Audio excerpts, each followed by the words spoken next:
¿quién dicen los hombres que es el Hijo del Hombre? Ellos dijeron, unos Juan el Bautista, otros Elías, y otros Jeremías o alguno de los profetas. Él le preguntó, ¿y vosotros quién decís que soy yo? Respondiendo Simón Pedro dijo, tú eres el Cristo, el Hijo de Dios viviente. Entonces le respondió Jesús, bienaventurado eres Simón, hijo de Jonás, porque no te lo reveló carne ni sangre, sino mi Padre en los cielos. Y yo también te digo que tú eres Pedro, y sobre esta roca edificaré mi iglesia, y las puertas del Hades no la dominarán. Y a ti te daré las llaves del reino de los cielos. Todo lo que ates en la tierra será atado en los cielos, y todo lo que desates en la tierra será desatado en los cielos. Entonces mandó a sus discípulos que a nadie dijera que él era Jesús el Cristo. Este pasaje es central para el tema de hoy. El tema que me dieron para exponer es nuestro compromiso con la iglesia. ¿Qué compromiso tenemos? Esto se puede tomar desde el punto de vista de los ancianos, de los dirigentes, de los responsables, pero está dirigido a todos nosotros, a usted y a mí. Y entonces, como introducción debo decir que muchos confunden la iglesia con el templo. ¿Recuerdan la pandemia? Lo que la gente decía, los creyentes, dice, han cerrado la iglesia, cuando el gobierno dijo que se cierren los templos. ¿Recuerdan eso? Y decían, han cerrado la iglesia. Y hay otros que decían, no hay iglesia, peor todavía, confundiendo ambas cosas. También confunden la organización, que es lo administrativo, lo confunden con el organismo, que es el grupo de personas vivas, usted y yo, que formamos la iglesia. Algunos confunden también la iglesia de Cristo con la denominación. La iglesia de Cristo vive de la iglesia evangélica peruana. Pero en realidad tiene que ver con la forma como se organiza, pero nosotros somos de Cristo, somos del Señor. Y algunos dicen, la iglesia es Cristo vive, iglesia evangélica peruana de Magdalena, por decir así. También algunos dicen que la iglesia de Cristo lo confunden con mi iglesia. Y otros dicen la iglesia tal es del pastor tal, como si fuera propiedad. Y entonces nosotros tenemos que estar muy claros qué es iglesia. Y esa es la primera pregunta en este mensaje. ¿Qué es la iglesia? En Mateo 16, 18 hemos leído la iglesia es el cumplimiento de la promesa de Cristo. Aquí el Señor Jesús promete formar la iglesia. Y yo también te digo que tú eres Pedro y sobre esta roca edificaré mi iglesia. Y es uno de los pasajes donde Jesús recién menciona la palabra iglesia. Y dice, las puertas del Hades no prevalecerán contra ella. Entonces, el Señor está hablando ahí, está prometiendo formar la iglesia. Y entonces, ¿qué es la iglesia? En Efesios 5:24 viene a ser la esposa de Cristo. Dice el pasaje, Efesios 5:24, así que como la iglesia está sujeta a Cristo, así también las casadas los tengan a sus maridos en todo. Entonces está hablando que la iglesia es esposa de Cristo. En Apocalipsis, el último libro de la Biblia, 19:7, dice, gocémonos y alegrémonos y démosle gloria, porque ha llegado la boda del Cordero y su esposa se ha preparado. ¿Quién es la esposa aquí? Somos creyentes, los que esperan al Señor. Usted y yo. También es el grupo de personas llamadas por Dios para formar parte del cuerpo de Cristo. 1 Corintios 12:27 dice, vosotros pues sois el cuerpo de Cristo y miembros cada uno en particular. Romanos 12:5 dice, así nosotros, siendo muchos, somos un cuerpo en Cristo y todos miembros los unos de los otros. Este cuerpo es el cuerpo visible de Cristo. 1 Corintios 12:12 dice, porque así como el cuerpo es uno y tiene muchos miembros, todos los miembros del cuerpo, siendo muchos, son un solo cuerpo, así también Cristo. Cristo ascendió a los cielos, pero usted y yo formamos el cuerpo visible de Cristo. Entonces, la sociedad, la humanidad, al contemplar el grupo que forma la iglesia, está viendo a Cristo a través de nosotros. También la palabra de Dios dice que la iglesia es la familia de Cristo. Efesios 2:19 dice, así que ya no sois extranjeros ni advenedizos, sino conciudadanos de los santos y miembros de la familia de Dios. Está claramente dicho ahí. También la iglesia es el instrumento de Cristo para discipular a los nuevos creyentes. En Mateo 28:19 dice, por tanto, id y haced discípulos a todas las naciones, bautizándolas en el nombre del Padre y del Hijo y del Espíritu Santo. A la vez, la misma Biblia, la palabra de Dios, dice que la iglesia es el edificio de Dios. 1 Corintios 10:9 dice, porque nosotros somos colaboradores de Dios y vosotros sois labranza de Dios, edificio de Dios. Algo que va creciendo. Y también, hablando de templo, pero lo habla en otro sentido, 1 Corintios 3:16 dice, no sabéis que sois templo de Dios y que el Espíritu Santo de Dios mora en vosotros. Y aquí me voy a detener un poquito. Cuando dice que el Espíritu mora en vosotros, quiere decir que el Señor va a acudir y va a habitar en su ser, en el ser suyo. Si es que usted se ha arrepentido, si le ha pedido perdón por sus pecados, si es que usted realmente le ha invitado a Cristo que entre en su corazón y usted ha reconocido que es pecador. Si usted ha hecho esa decisión personal y le ha pedido al Señor que entre en su corazón, entonces la palabra de Dios enseña que Dios viene a morar por su Espíritu en usted. Y cada uno de nosotros, en nuestro ser, venimos a ser morada de Dios o templo de Dios. También dice que la iglesia, o sea, usted y yo, es un campo donde el Señor está sentado, porque nos llama labranza de Dios. 1 Corintios 3:9 dice, porque nosotros somos colaboradores de Dios y vosotros sois labranza de Dios, edificio de Dios. La segunda pregunta que nos hacemos en esta mañana es, ¿cuál es el propósito de la iglesia? ¿Para qué sirve la iglesia? En la Biblia encontramos que, en primer lugar, en Mateo 5:13, dice, vosotros sois la sal de la tierra.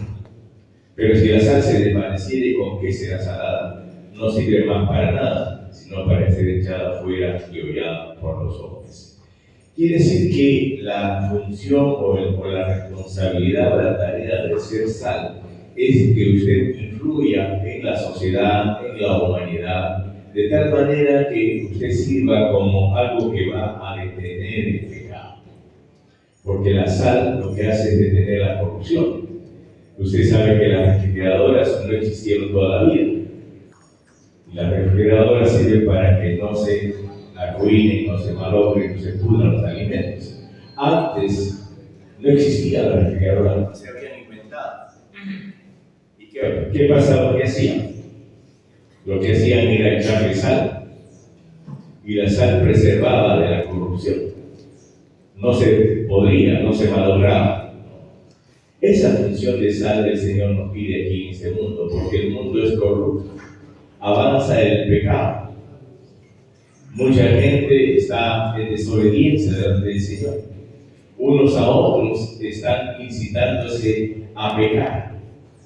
Y si usted es usado por Dios, lo que va a hacer es, con la ayuda del Señor, detener el avance del pecado.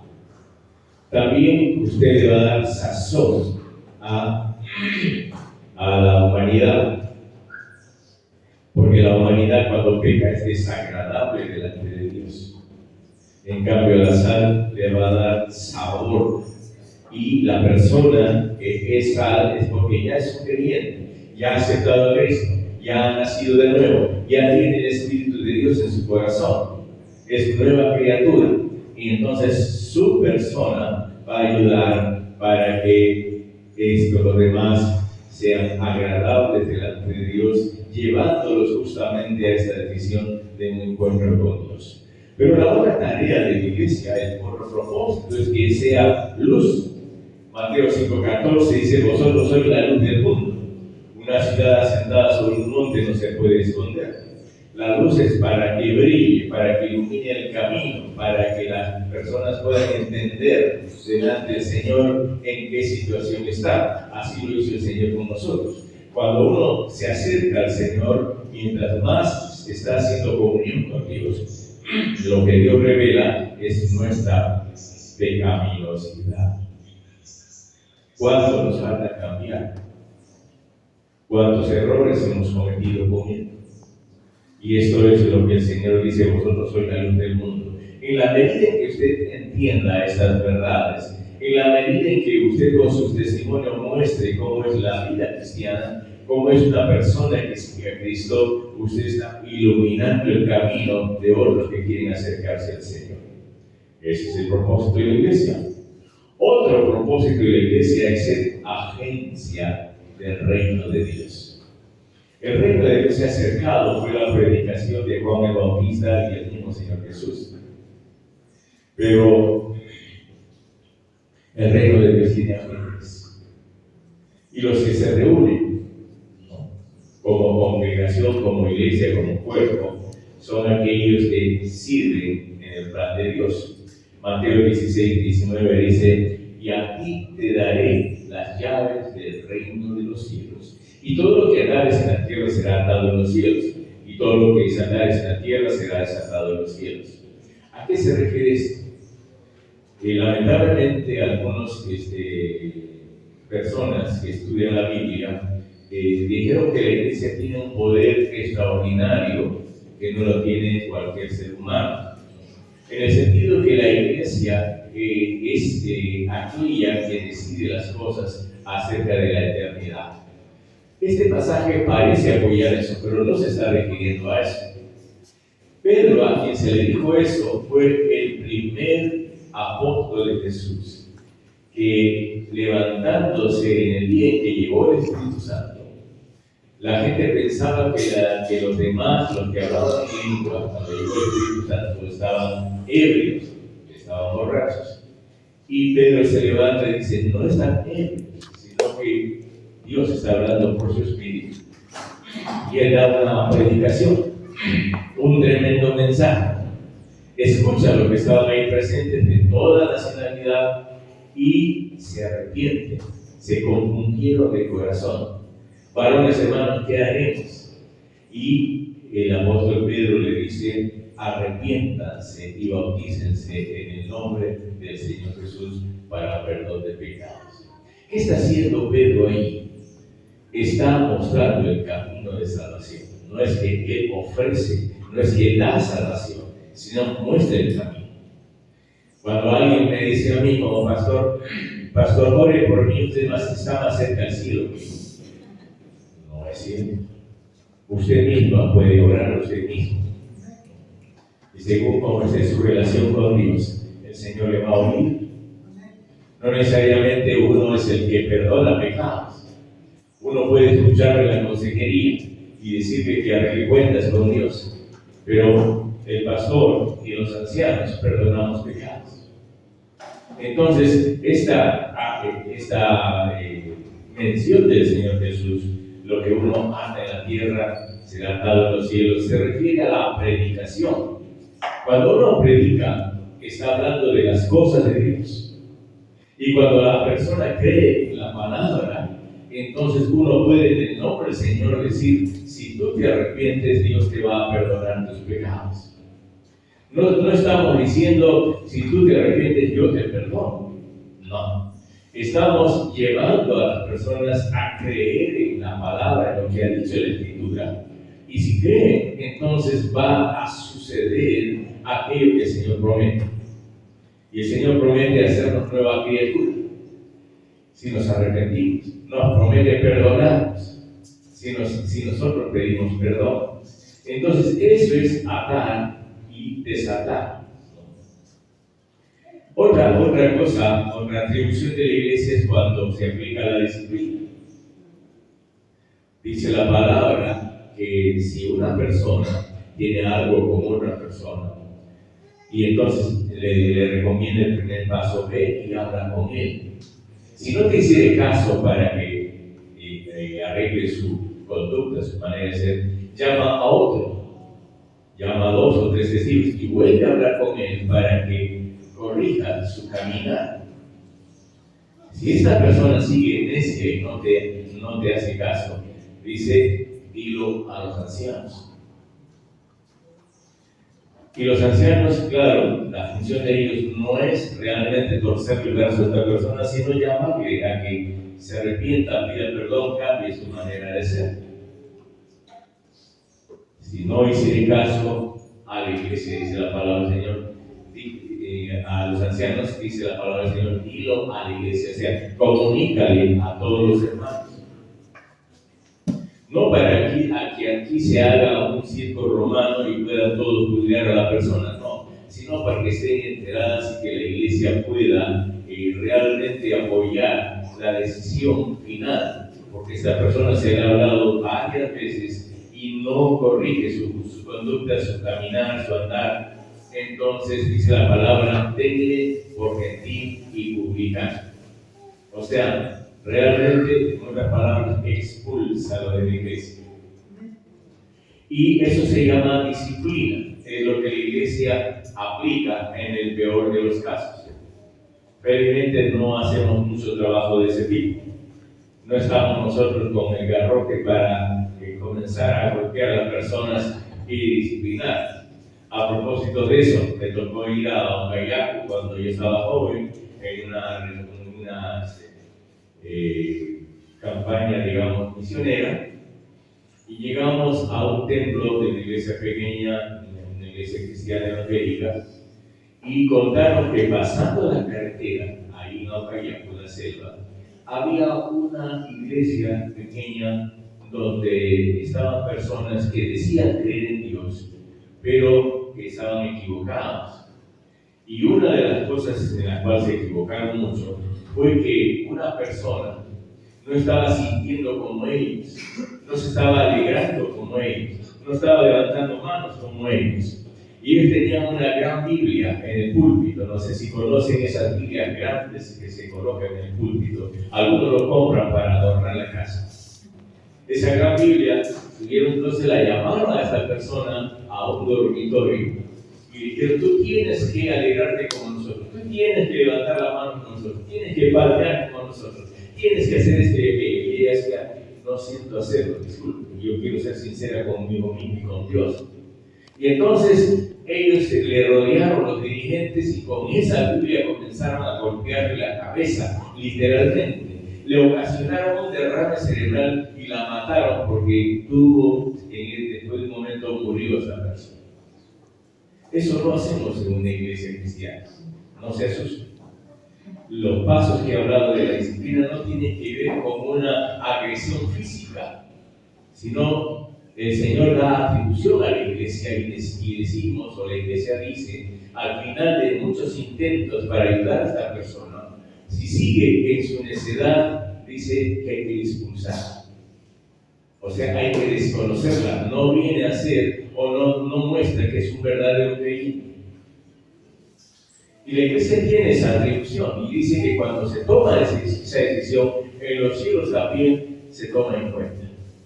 Si atamos aquí, allá también está. Si desatamos, allá también. Puede ser que más tarde la persona se arrepienta y pida perdón y comience a cambiar su vida. La iglesia tiene la atribución de decirle, ya te quitamos esa disciplina, intégrate en la comunión con todos los demás. Y seguimos adelante juntos. Esa es la atribución de la iglesia. Entonces la iglesia es agencia del reino de Dios en ese sentido. También la iglesia hace madurar el cuerpo de Cristo. Por cierto, cuando nosotros entramos por primera vez a la iglesia, la palabra de Dios dice que hemos nacido de nuevo. Somos nuevas criaturas, somos bebés en Cristo, de manera espiritual. Entonces, estos bebés en Cristo, como un bebé natural, necesita ser cuidado, necesita ser alimentado, necesita ser guiado, protegido, etc. Entonces, la labor de la iglesia de los hermanos es hacer madurar a los que van entrando, hacerles crecer. Dice la Escritura en Efesios 4:12, a fin de perfeccionar. Perfeccionar es madurar a los santos para la obra del ministerio, para la edificación del cuerpo de Cristo. Esa es la tarea de la iglesia. También la iglesia ha sido llamada para cumplir la misión de Dios en el mundo. Esta se entiende en 4 aspectos. La iglesia está llamada para adorar, está llamada para hablar acerca del mensaje de salvación. Esto se llama evangelizar. La iglesia está llamada para enseñar a los nuevos creyentes y la iglesia está llamada para servir a los necesitados. Hay citas bíblicas de eso, sí, se las voy a leer. Empezamos por adorar. Efesios 1:12 dice, a fin de que seamos para alabanza de su gloria, nosotros los que primeramente esperábamos en Cristo. Que la iglesia está llamada para adorar al Señor. Con nuestra conducta, el mundo va a ver si es que realmente Dios existe o no. Cuando la iglesia, cuando el mundo ve que una persona es cambiada y transformada, entonces se dan cuenta que Dios sí existe, que es verdadero, y si cambia vidas, lo ha cambiado a un servidor, lo puede cambiar como lo ha hecho con muchos de ustedes, y puede cambiar otras vidas si es que se arrepiente. También evangelizar. Marcos 16:15 dice, y les dijo, ¿quién? Jesús, id por todo el mundo y predicar el evangelio a toda tierra. O sea, evangelio es mensaje de salvación. También enseñar, en Mateo 28:20, Jesús dice, enseñándoles que guarden, o sea, que obedezcan todas las cosas que os he mandado. Y aquí yo estoy con vosotros todos los días, hasta el fin del mundo. Y también servir. Cuando se convirtieron esas 3,000 personas después de la predicación del apóstol Pedro, los hermanos comenzaron a ver que había muchos necesitados y comenzaron a vender sus propiedades. No estoy diciendo que la venda la suya ahora, tenga todavía, no estamos pidiendo nada, sino que estoy narrando lo que ocurría entre los creyentes, los primeros creyentes. Y en Hechos 4:34 dice, así que no habría pedido ningún necesitado, porque todos los que poseían heredad de su casa la vendían y traían el precio de lo vendido. Esa fue la manera de ayudar a los necesitados en ese tiempo. La iglesia también se preocupa de ayudar a los que tienen necesidad. Y viene la pregunta del millón, ¿no? Que tiene que ver con este mensaje. ¿Cuál es nuestro compromiso con la iglesia entonces? ¿Qué tiene que hacer usted en relación al resto de hermanos que forman parte de la iglesia? En primer lugar, amar a la iglesia. A pesar de que a un hermano no le caiga bien, o a una hermana pues, no viste como a usted le parece, o de repente no tiene el aspecto que a usted le gustaría, y de repente aquí, por ejemplo, un predicador que está delante suyo es de este color de piel, a usted le gustaría de otro color de piel, de repente no le caigo bien, ¿no? A pesar de todo eso, el Señor dice que hay que amar a la iglesia. Y entonces, ¿qué es lo que significa eso? Amarla, ¿por qué? Porque es la esposa de Cristo. Ahí está mi esposa sentada. A mí no me gustaría que hablen mal de ella. O a alguien le gustaría. No es cierto. Pero algunos se expresan mal de la iglesia, siendo creyentes. La iglesia de Magdalena, la iglesia de Maranata es así. Hablan mal de la iglesia. Entonces no hay que hablar mal de ella, ni tampoco menospreciarla. Ya puro problemas son, como dicen los guatemaltecos, ¿no? Puro lío, olla de grillos, etcétera, etcétera. Ofendemos a la iglesia. y la iglesia es la esposa de Cristo. Mucho cuidado con eso.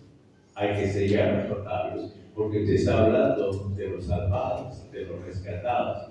Está hablando a usted de los que tienen la imagen de Cristo, o la imagen de Dios. Tampoco no hay que menospreciar ni tampoco le haga daño.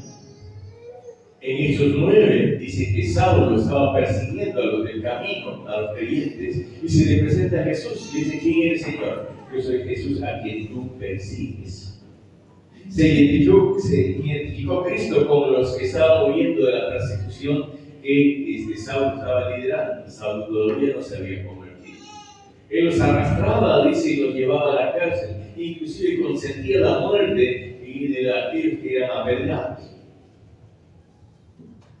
Y Jesús se pone delante de él en su vida. Él iba en un caballo, tenía poderes para hacer todas esas cosas en la mano. Él tenía soldados, pero en ese momento que Jesús se cruzó de su camino, dice que se cayó del caballo y vio una luz más fuerte que el sol. Y por eso él entendió que era algo sobrenatural. Y por eso preguntó: ¿quién eres, Señor? Y se presentó Jesús: yo soy Jesús a quien tú persigues. Dura cosa es dar cosas contra el aguijón. Lo que tú estás haciendo, si estás dañando a la iglesia, a los hermanos, lo que estás haciendo en estos momentos es como quitarte la sandalia o los zapatos, las medias, y comenzar a tirar patadas contra un clavo filudo. Eso es lo que está diciendo el Señor. En otras palabras, si usted se mete con la iglesia y hace daño a la iglesia, el daño se le hace a usted mismo, porque el Señor la defiende. ¿Está claro esta parte? Ese amén como que está asustado, está temblado. Pero no, es lo que Cristo muestra que hace. Ahora, sí hay que amarla, pero la iglesia también hay que servirla, porque viene a ser el cuerpo de Cristo. La iglesia tiene muchas necesidades, tanto espirituales como físicas. Si usted mira su propia realidad, ¿qué necesidades tiene usted? Ahora sume sus necesidades a las necesidades de los hermanos. Cuando era pastor en Maranatha, me tocó visitar a una hermana que llegaba a la iglesia y dejó de venir, y me dieron la dirección. Y era por el río Rima. Y el río Rima tiene unas casas allí al costadito que son realmente como covachas o como casas que están construidas con tablas, con calaminas. Y para llegar a su casa yo tuve que caminar y hacer equilibrio. No era un equilibrista, no tenía experiencia, pero tenía que caminar por un tablón para llegar a su casita, una casita muy humilde, ¿no? Donde ella, los hermanos de la iglesia no sabían, pero ella vivía en esa condición. Uno no sabe cómo viven los hermanos. Hay que conocerles en su hogar para saber su realidad. A muchos hermanos les gusta que le visiten. Eso de abrir la puerta de su hogar para que vean su intimidad, pues no les agrada. Y hay algunos que dicen: bueno, va a venir el anciano o el pastor tal, entonces por favor hay que limpiar, y agarran y limpian así la sala, digamos, donde lo van a recibir, ¿no? Y lo demás queda sucio. Había un pastor en Guatemala, estuve en Guatemala viviendo 13 años, y un pastor, cuando visitaba la iglesia, decía: yo les advierto que cuando llegue a su casa, a mí no me van a impedir entrar, a mí no me van a dejar sentado en la sala. Yo puedo entrar donde yo quiera. ¿Y dónde entraba él? Entraba primero a la cocina y veía el orden y la limpieza, y se hacía una idea de cómo era la persona. Entraba al baño, igual. Entraba al dormitorio y ya más o menos tenía una idea concreta de cómo era el hermano o la hermana, porque eso reflejaba su vida. Y por supuesto, servía para aconsejar. Él no estaba haciendo murmuración en el sentido que he visto la casa del hermano fulano de tal y está sucia, cochina, desordenada. No, eso quedaba en su corazón. Pero aprovechaba él para ver lo que reflejaba, porque lo que hay en nuestro corazón se refleja en las cosas que nos rodean. Y él hacía esto para ayudar a los hermanos. Y les daba consejos, por supuesto. Les ayudaba. Y los hermanos sabían que estaban advertidos. Espero que los ancianos no hagan esto en esta iglesia, ¿no? De repente no le van a abrir la puerta. Pero estoy contando algo que sucedió en Guatemala a raíz de que hay necesidades. Cada hogar presenta necesidades. Alguien dijo, un predicador, que por ahí de repente se van a recordar, que la iglesia es como un hospital. Todos estamos enfermos. Y la enfermedad más terrible que tenemos es el pecado. El pecado, con todas sus manifestaciones, nos hace enfrentarnos unos a otros. Nos hace vivir de espaldas a Dios. Nos hace hacer lo malo. Y el que practica el pecado, dice Jesús, es del diablo, porque las obras del diablo queremos hacer. Y Satanás lo que hace es tentarnos y hacernos pecar. ¿Para qué? Para romper la comunión con Dios, la relación que tenemos con Dios. Gracias a Dios que tenemos la ayuda de Dios, que dice en su palabra que si confesamos nuestros pecados, Él es fiel y justo para perdonar nuestros pecados y limpiarnos de toda maldad. Cada día podemos nosotros acercarnos a Dios y pedirle perdón. Si esta oración es sincera, si es un verdadero arrepentimiento, entonces usted va a pedirle al Señor, ayúdame a no hacerlo otra vez.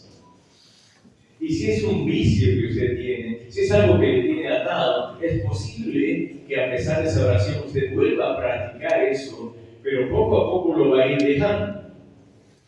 Yo sé que muchos, por ejemplo, aquí en Sudamérica, o los latinos o los hispanos, lidiamos con la mentira. La mentira es la que nos salva de muchos compromisos. Oye, ¿por qué llegaste tarde? Miren, se cortó el agua en mi casa. ¿Y por qué te demoraste tanto? No, es que se le bajó la llanta de mis ojos. Y seguimos mintiendo y tapando una mentira con la otra y con la otra y con la otra. Antes las hermanas, ahora las mujeres ya no ocultan eso, pero antes las hermanas y las que tienen su edad ahora me van a decir si digo mentira o verdad. Ocultaban su edad, ¿se acuerdan? ¿Cuántos años tiene usted? Y se bajaban como 10 años. Era normal mentir. Ahora no, ahora todas las mujeres, casi todas dicen tengo tanto de edad y no se avergüenzan. Pasaron esa costumbre, ¿no? Esa manera de comunicarse a través de ocultar la edad. Pero la mentira se utiliza en nuestros países para todo. Cuando me tocó viajar a Estados Unidos, me enteré que la mentira era una felonía, una palabra delito. Y un delito con pena de cárcel y con multa también. Si usted mentía en algún documento o ante alguna autoridad y le era encontrado su mentira, entonces usted tenía que pagar por haber mentido. Usted podía ser encarcelado 24, 48 horas por haber mentido. Y aquí la mentira, como si nada. Los padres inclusive le dicen a los niños, oye, pórtate bien porque viene el cuco. ¿Y qué estamos haciendo? Asustando al niño a través de una mentira porque no viene el cuco. Pero estamos mintiendo, normal, ¿no es cierto? Y a veces cuando alguien viaja, dice que te vaya bien, que tengas buena suerte. Y dentro del corazón estamos diciendo, ojalá le pase algo malo, que me cae mal. Somos mentirosos delante de Dios. La mentira para todo. Cuando hacemos los impuestos, ¿no? Cuando queremos arreglar problemas con el policía, utilizamos la mentira. Si que no tenemos la licencia, si no tenemos el SOA, etcétera, etcétera. La mentira está para todo. Si usted se convierte, si usted acepta a Cristo, si usted es un hijo de Dios y se entera la palabra del Señor que los mentirosos no entrarán en el reino de los cielos, entonces usted se va a preocupar. Señor, ayúdame a dejar el vicio de la mentira. Y si usted genuinamente le pide al Señor que le ayude a dejarlo, es posible que después de su oración usted siga mintiendo, pero cada vez lo va a hacer menos, hasta que usted aprende a decir la verdad, con todas sus consecuencias. Y entonces usted, con la ayuda del Señor, el Espíritu Santo está en su corazón, aparta esa práctica del pecado y deja de mentir. Estoy dando el ejemplo con una cosa pequeña, muy común entre nosotros, pero sucede. Y usted lo puede aplicar en todo pecado que está atrapado en su vida. Entonces usted tiene necesidad de librarse del pecado. Usted tiene necesidades físicas también. Puede ser que tenga alguna enfermedad que le molesta. Puede ser que tenga algún defecto físico que le perturba. Puede ser que tenga alguna preocupación respecto a algo físico de su ser. Y entonces la iglesia es el grupo de personas con todas esas necesidades. Es un hospital. Usted y yo tenemos necesidades. Necesitamos que nos ayude. Y la iglesia justamente es el lugar donde servimos a Él. Y usted puede colaborar con los dones que Dios le ha dado y también con los temperamentos. También la palabra del Señor dice que podemos pastorear la iglesia porque es el rebaño de Cristo. ¿Y qué es pastorear la iglesia? Es acompañar, no es hacerle un seguimiento, como algunos dicen, es acompañar, ¿no? Estar junto con los hermanos, es alimentarla con la leche espiritual, no adulterada, porque así le llama Dios a la escritura, leche espiritual no adulterada. Ahora, si usted alimenta a una criatura y dentro de su leche le cae algo de tierra y se lo da a tomar, el bebé va a tener un cólico y de repente se muere por una diarrea. Un bebé pequeño. Y la mamá no tuvo preocupación de cuidarlo y darle leche pura. Con los nuevos creyentes puede pasar eso. ¿Y qué sucede? ¿Cuál es la leche espiritual adulterada? Es cuando usted mete sus pensamientos personales y no está dándole lo que dice la Escritura. Usted está cambiando su manera de pensar por lo que dice la palabra. Usted está acomodando las cosas. Está adulterando entonces la leche espiritual. También a la iglesia hay que cuidarla cuando hablamos del pastoreo. No vigilarla, no somos policías. Tenemos que depender de Dios. ¿Qué está haciendo tal hermana? Mire, cada vez que sale se va por esta esquina y su casa queda al otro lado. Vamos a seguirla. No hacemos eso. Confiamos que Dios va a dar a conocer todas las cosas. ¿No? ¿Y por qué viene ese hermano con un tremendo culto a la iglesia? ¿Qué tendrá dentro? No somos sospechosos. No debemos andar con sospechas. Más bien hay que cuidar, hay que estar atento de los peligros externos que le acosan a la iglesia. Hay que protegerla también de los peligros internos, los falsos maestros, los lobos disfrazados de ovejas. Hay que confortarla también en medio de las pruebas. Hay personas que pierden a sus seres queridos. Hay que estar junto a ellos, orando y llorando con ellos. Un abrazo, un apretón de manos, una palabra de consuelo de parte del Señor ayuda mucho. También a la iglesia pastoralmente hay que sanar sus heridas. Hay que aplicar el bisturí de la palabra del Señor porque dice que es espada del Espíritu. Pero eso va junto con el bálsamo y aceite del Espíritu Santo. Los hermanos necesitan eso. No solamente hay que decir, tú eres pecador, te vas a condenar y aléjate de aquí, fuera de mí, Satanás. Tú eres tan bueno, el que esté firme, dice la palabra del Señor, mire que no caiga. Entonces, no es nuestra tarea, es realmente pastorear a la iglesia en ese sentido. Pero también edificarla, porque edificar habla de un crecimiento pleno. La palabra de Dios dice en la Escritura que hay pues hermanos, cuando os reunís, cada uno de vosotros tiene salmo, tiene doctrina, tiene lengua, tiene revelación, tiene interpretación. pero hágase todo para edificación. En otras palabras, cualquier cosa que haga usted delante de los hermanos, pregúntese, ¿esto le va a edificar, le va a ayudar a crecer? ¿O le va a hacer de tropiezo? Usted escoge, ¿es canal de bendición o es pie de tropiezo? La iglesia hay que tener mucho cuidado con ella. No porque lo que va a hacer en una asamblea y nos amenaza, no. Sino cuidado porque el cuerpo de Cristo es delicado en ese sentido.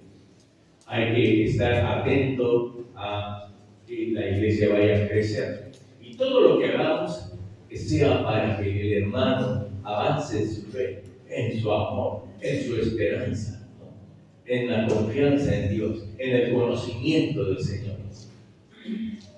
También hay que discipularla.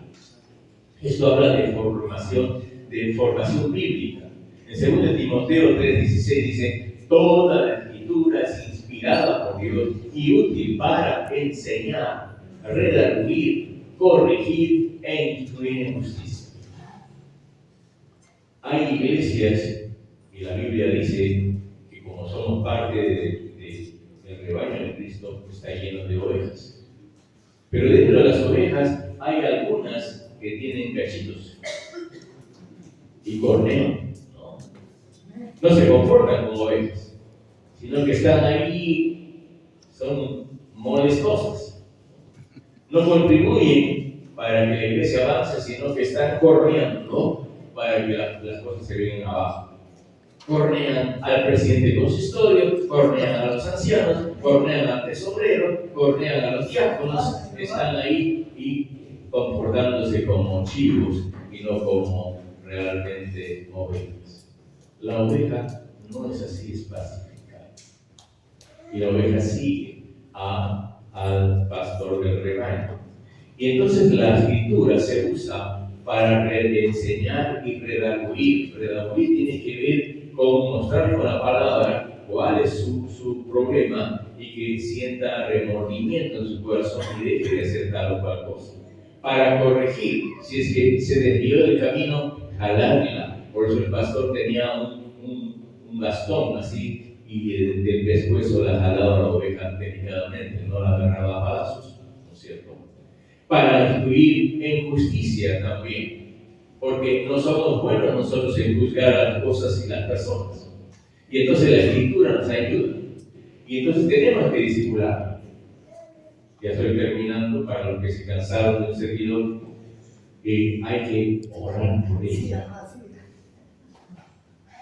Hay que orar unos por los otros. Porque hermanos, la iglesia, su naturaleza es espiritual. Porque no se mueve ni hace nada si no está el Espíritu de Dios en ella. Hay que comunicarse con Dios y decirle: mira, el hermano no quiere cambiar, me cae pesado, algo liviano, Señor. Que vaya cambiando, Señor. O la hermana también, ya va 3 años que le vamos pidiendo que ayude, tiene sus dones, su talento y no lo quiere hacer. Está, no sé por qué, está tomando esa actitud. Hay que orar, pedirle al Señor que obre en su corazón. No hay que trabajar con amenazas. Hermana, si no nos obedece, afuera. No, eso no es trabajar con la iglesia como debe ser. Hay que hablar con Dios, porque su Hijo es cabeza de la iglesia. Cristo va a tocar sus corazones. Señor, ya se me está perdiendo la paciencia. Y el Señor, ¿qué nos dice? Que debemos tener paciencia, que seguir insistiendo, pero insistiendo al cielo. Entonces, Filipenses capítulo 1, versículos 3 al 6, dice el apóstol Pablo: doy gracias a mi Dios siempre que me acuerdo de vosotros, siempre en todas mis oraciones, rogando con gozo por todos vosotros. Ahora, ¿cuál era el motivo por el cual Pablo oraba por estos hermanos de los Filipenses? Dice: por vuestra comunión en el Evangelio, desde el primer día hasta ahora. ¿Qué sucedía? En el capítulo 4 de Filipenses, Evodia y Síntique se habían peleado. Y habían dividido la iglesia. Y la iglesia no tenía gozo. Por eso en esta carta Pablo les exhorta, regocijaos en el Señor siempre. Otra vez digo, regocijaos. ¿Por qué? Porque ya no tenían el gozo que tenían antes, cuando todos estaban en comunión y no había problemas. Se dividió la iglesia.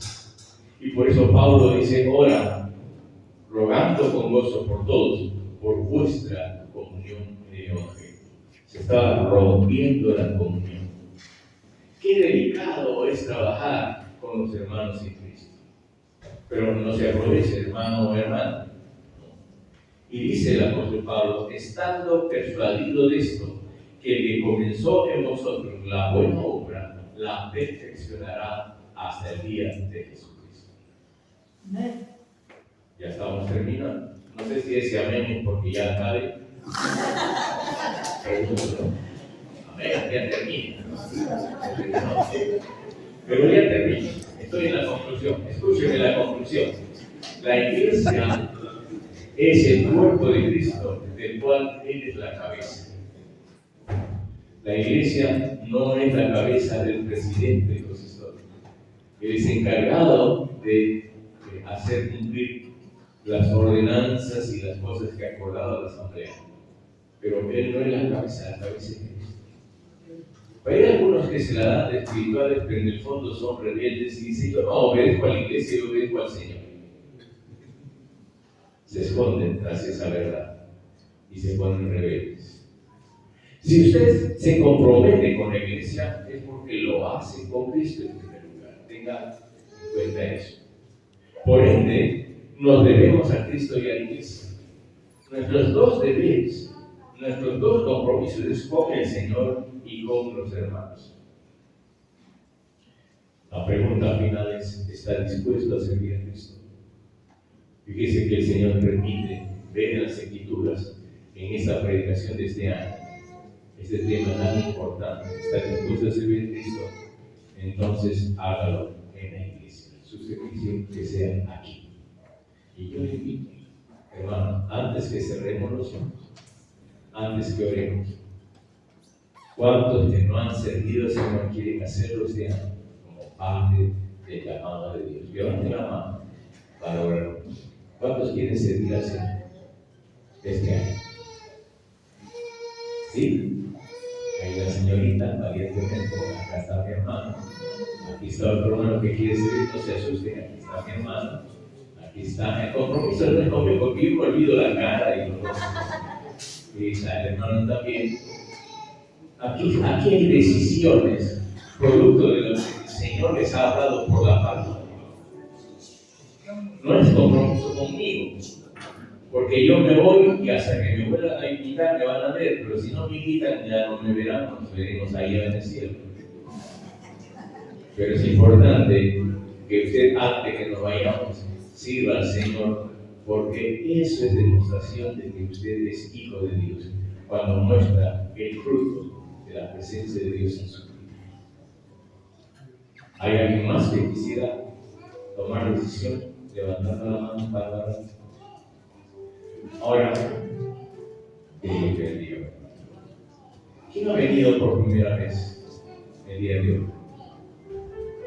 ¿Hay alguien que ha venido por primera vez? ¿O todos son de casa? ¿Quién no ha aceptado eso todavía en su corazón? Le falta hacer esa decisión de fe. ¿A alguien le falta? ¿Quiere que oremos por usted? ¿Quiere que le guiemos? Podemos hacerlo de todo corazón. Vamos a orar.